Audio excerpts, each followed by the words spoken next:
freedom this Monday night for Israel's surviving hostages, the end of their excruciating ordeal. Plus the release of hundreds of Palestinian prisoners and praise for the American president's critical role in all of this. This is the historic dawn of a new Middle East. The huge hurdles to permanent peace, the questions about Gaza's future, and whether a Palestinian state will ever be established. It is the only way to achieve the legitimate aspirations of the Palestinian and Israeli peoples to end the conflict and live in peace. Plus, Canada's potential role in maintaining peace. Global National with Donna Friesen.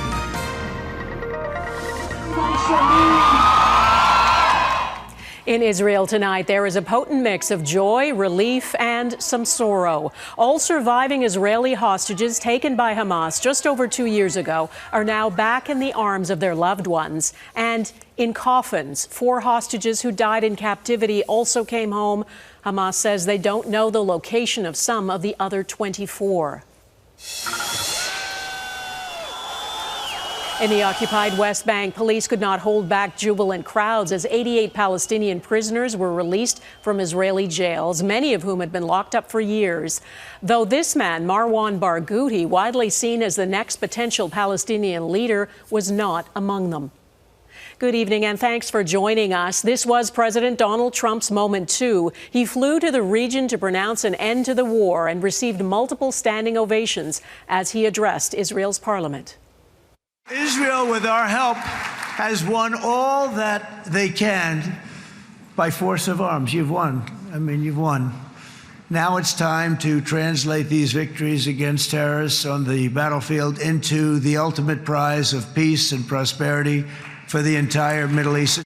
Gaza will be immediately demilitarized, that Hamas will be disarmed, and Israel's security will no longer be threatened in any way, shape, or form. In Egypt, Trump signed the peace deal, declaring it a new dawn for the Middle East, and he invited 34 world leaders to be there with him, including Canadian Prime Minister Mark Carney. But this is just the first phase of a 20-point peace plan. The next stages, who rebuilds and who governs Gaza, plus who disarms Hamas, are unresolved. Those things will determine whether the peace being celebrated today actually endures. Our Jeff Semple is in Tel Aviv tonight. Jeff. Well, Donna, it's already Tuesday morning here in Tel Aviv, but as you can see, the celebrations and vigils continue, capping off an incredibly emotional, extraordinary day. Tens of thousands of Israelis gathered once more in Hostages Square, the site named for the 251 hostages captured by Hamas on October 7th, most of whom have since died or been freed. Only 20 surviving hostages, all of them men, remained in Gaza. And after more than 737 days in captivity, they were finally set to be released. Finally, we will have the full table again. Including Julian's cousin, Eitan Horn. The Argentinian-Israeli teacher was last seen in this Hamas propaganda video in May, along with his brother and fellow hostage, who was then released.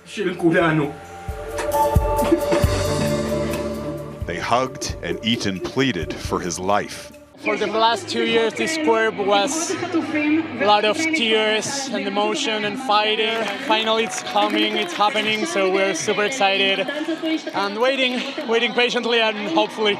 Organizers set up large screens to watch the events unfold live, the anxiety etched on their faces. Immediate family members watched on from an Israeli military base. Then suddenly, their phones rang. Hamas allowed the hostages to video call their families from Gaza to say they're coming home. The surviving hostages were then picked up by the Red Cross and driven from Gaza towards the border with Israel.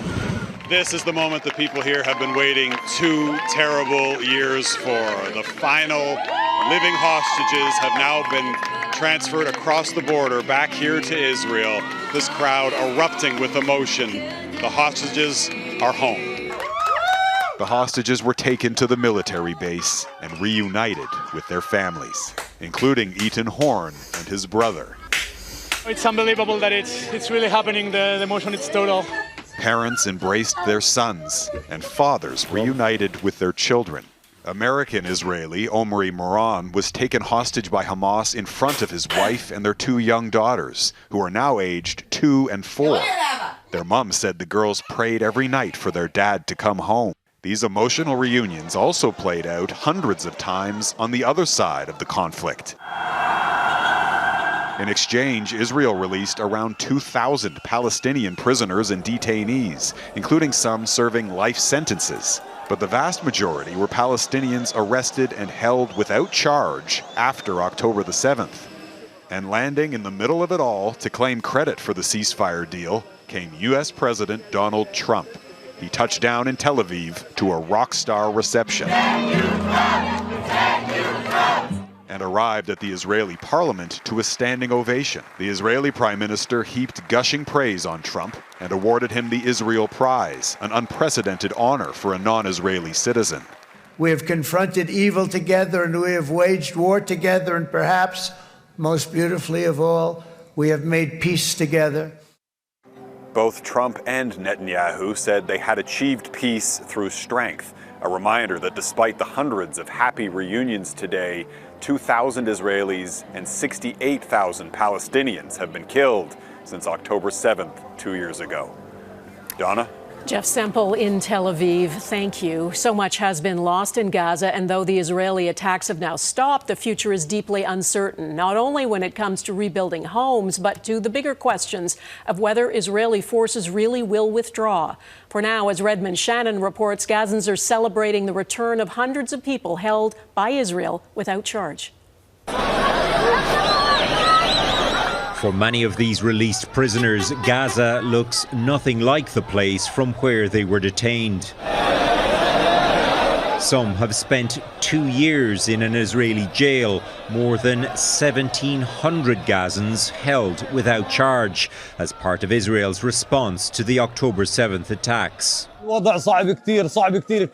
This man says being free is an indescribable feeling, but he thinks of the thousands of Palestinians who remain in prison in Israel. This man says he and others were subjected to physical and psychological torture. Israel denies such accusations. But last month, Israel's Supreme Court ruled that its prison service was not giving Palestinian prisoners adequate food. These reunions are a hopeful sign of peace, but there is now a security void after Israel's partial withdrawal. The Hamas-run Interior Ministry says 27 people were killed in clashes between its forces and opposition militias Sunday. Future security is just one of the long list of issues on the agenda for world leaders trying to make sure peace lasts, alongside reconstruction and the more immediate need for aid. Where I went today, yes, there were so many people walking around, carrying what little they'd been able to bring with them from the south. People scratching at the rubble with shovels, really at a loss of what else to do. Aid agencies like UNICEF say food, water and shelter are the 3 immediate priorities to address. And the best way to do that is to open all of the crossings into the Gaza Strip. At the moment, some of them remain closed. Trump's peace plan says there may be a path to statehood for Palestine, but right now in Gaza, survival is all most people can think about. Redmond Shannon, Global News, London. President Trump, a leader given to hyperbole, is proclaiming this the end of the war and the start of a new era. After his quick victory lap, he's already on his way back to Washington. The real test of this deal will be working through the sticking points that lie ahead, as Jackson Proskow reports. Hailing this as the dawn of a new Middle East, the American president, flanked by world leaders, put pen to paper to sign a Gaza ceasefire deal. This took 3,000 years to get to this point. Can you believe it? And it's going to hold up, too. It's going to hold up. It capped off a day of remarkable moments that included a lengthy handshake between Trump and the head of the Palestinian Authority. This is the day that people across the region and around the world have been working, striving, hoping, and praying for. For all the jubilation, there's little certainty. The agreement falls far short of Trump's 20-point peace plan. and leaves big questions unanswered about the future of Gaza, including demilitarization, governance, and rebuilding. This all-for-all exchange of people and an end to the conflict, as hard as that was to get there, it's pretty much the easiest step on a very long road. Long-term, Trump has proposed an international stabilization force to police Gaza with oversight from a so-called Board of Peace that he would chair. There, too, details remain scarce. Trump has also remained coy about support for an independent Palestinian state, something the current Israeli government has rejected, but which Egypt's president said was the only way to achieve peace. What the Arab leaders will be looking for, most especially, is a clear indication that that elusive political horizon for Palestinians, a Palestinian state, will be sketched out. Israel's domestic politics may prove to be yet one more wrinkle. Prime Minister Benjamin Netanyahu did not attend the signing ceremony in Egypt and likely faces elections within the next year. Hey, I have an idea. In the Knesset, Trump suggested he should no longer have to face corruption charges. Why don't you give him a pardon? For all the unknowns, in this moment, Trump is happy to savor victory, achieving the unthinkable and believing he can do it again. Jackson Proskow, Global News, Washington. En route to the Middle East, President Trump said again he wants to end the conflict in Ukraine and that he's considering sending long-range Tomahawk missiles to Kyiv if Moscow doesn't end its invasion. They'd like to have Tomahawks. We talked about that. And so we'll see. Well, I don't know. I might have to speak to Russia, to be honest with you, about Tomahawks. Do they want to have Tomahawks going in their direction? I don't think so. I think I might speak to Russia about that, in all fairness. I told that to President Zelensky because Tomahawks are a new step of aggression. Ukraine's president confirmed today he will meet President Trump at the White House on Friday. The main focus will be air defense. The Kremlin says it's deeply concerned about the possibility of the U.S. supplying Ukraine with Tomahawk missiles. Keeping the peace in Gaza. Coming up, what role Canada might play. And a little later, striking out why Canada's economy isn't really reaping the benefits of the Blue Jays' success.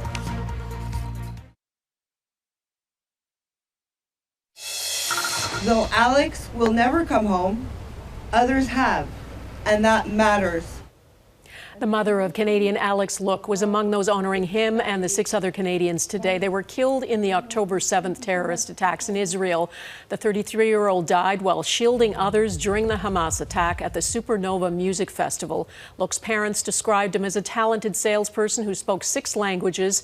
He was in Israel on holiday at the time. 6 Canadians who were detained by Israel after attempting to enter Gaza on a flotilla are returning home. A Quebec doctor who was among them says she and others were kept in a high-security Israeli prison where she says they were subjected to fear and humiliation. We came out of the boat. They take our head to put down. Then they put the tie wraps. We wanted to bring food. And we wanted to bring some antibiotics, some bandage, so medical tools. Israel intercepted more than 40 boats trying to deliver aid to Gaza earlier this month. Canada was among a number of countries last month to formally recognize Palestinian statehood, an effort to put pressure on Israel to keep the two-state solution alive.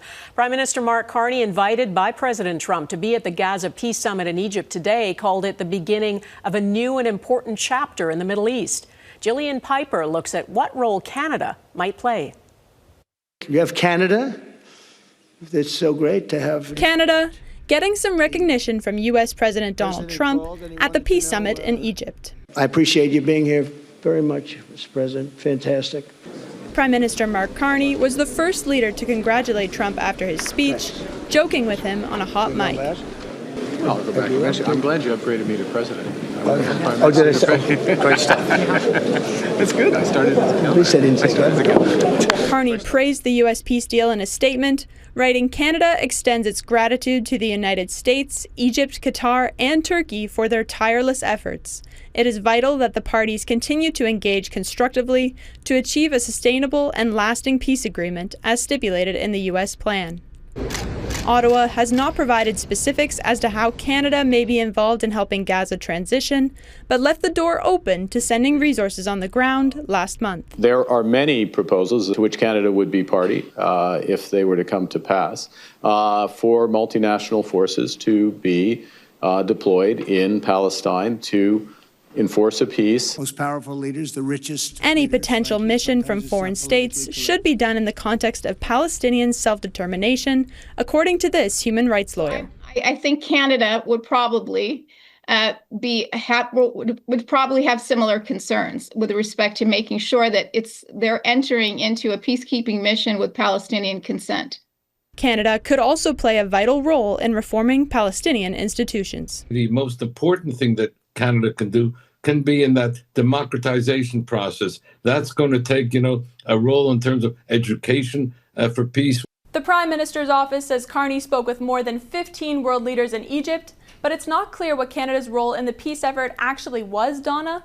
And since the PMO did not announce the trip until minutes before Carney began his travel Friday night, no Canadian media could be at the summit to report on that issue. All right, Jillian Piper in Ottawa, thank you.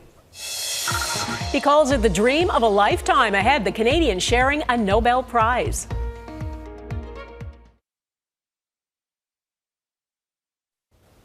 Madagascar's president is reported to have fled the country after an elite army unit turned against him and took control. The whereabouts of André Rajoelina are unknown. It's believed he flew out on a French military aircraft with the help from President Emmanuel Macron. The same elite army unit that helped Rajoelina rise to power in a coup in 2009 has reportedly appointed a new military chief. On Sunday, those soldiers joined demonstrators in the capital. Madagascar has been embroiled in a political crisis for more than 2 weeks as a youth-led protest movement that erupted over power and water shortages escalated into an uprising over government corruption and a lack of basic services. There is some concerning new data about the rise of antibiotic-resistant infections around the world. A report released by the World Health Organization shows the spread of dangerous infections that don't respond to antibiotics has been increasing by as much as 15% a year. The drug resistance involves 40% of the most commonly used antibiotics. The WHO warns antimicrobial resistance is outpacing advances in modern medicine. Canadian economist Peter Howitt is celebrating tonight. He is one of 3 researchers awarded this year's Nobel Prize in economics. He won for his research into creative destruction, how innovation drives progress in a capitalist economy by constantly replacing old technologies, products, and businesses with new ones. Howitt says it requires cooperation and warns that may be at risk. Producing the technological advances that result in economic growth requires cooperation between university research, business research and development, and government support.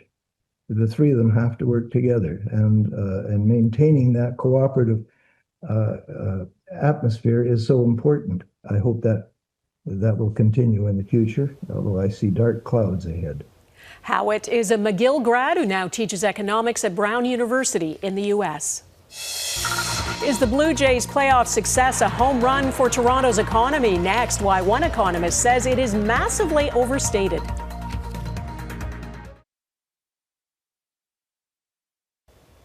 Watching the Toronto Blue Jays' extended playoff run is wildly exciting, and it's been hailed as a big boost for the city's economy. But Canada's leading sports economist says the extra spending is not as big a deal as you might expect. Anne Gaviola explains why. Fans went wild after the Jays' historic win against the New York Yankees to advance in Major League Baseball playoffs. And the expectation is that this comes with a hefty spending boost for business as fans snap up tickets and other celebratory goodies. Got the Vladimir Guerrero Jr. jersey. Hit that grand slam last night. Had no choice but to get it. A spending lift as fans across the country shell out. I love the Blue Jays. Canada Blue Jays, not just Toronto. But in reality, the boost is, at best, temporary. The economic impact is generally massively overstated. The net impact is much closer to zero. Sports economist Moshe Lander tells Global News that whether it's a Jays playoff run or a series of Taylor Swift concerts. We're simply pulling spending from one place to another. When you look at the fans and say, well, they're spending a huge amount on tickets, their overall income hasn't changed. They haven't gotten a promotion at work. They're not working more productively. This as households pull back on spending and earmark less for the upcoming holidays. We've got 75% of Canadians saying because of the affordability crisis, hardworking Canadians are having to pull back on something as simple as a Sunday lunch out with their friends. But the farther into the playoffs the Jays get, the more likely fans are to give themselves permission to loosen the purse strings. What matters is the psychological impact on the economy. If people feel better about themselves, would they now spend 93 cents out of every disposable income dollar as opposed to 91 cents out of every disposable income dollar? But getting caught up in the excitement and blowing your budget for Jays tickets or merch means cutbacks in the future to make up for present-day excess. Maybe for some, that involves creative ways to repurpose Jays paraphernalia. That merchandise that you bought is now also your Christmas gift because I spent that money that I would have gotten for an iPad has now been spent on matching his and her Blue Jays uniforms. Anne Gaviola, Global News, Toronto. And that is Global National for this Thanksgiving Monday. I'm Donna Friesen. Tonight's Your Canada showcases Parksville, BC, Truro, Nova Scotia, and Manitoulin Island, Ontario. Please keep them coming. Send your pictures of Canadian pride to globalnational@globalnews.ca. I am thankful for you watching, and I hope to see you here again tomorrow. Bye-bye.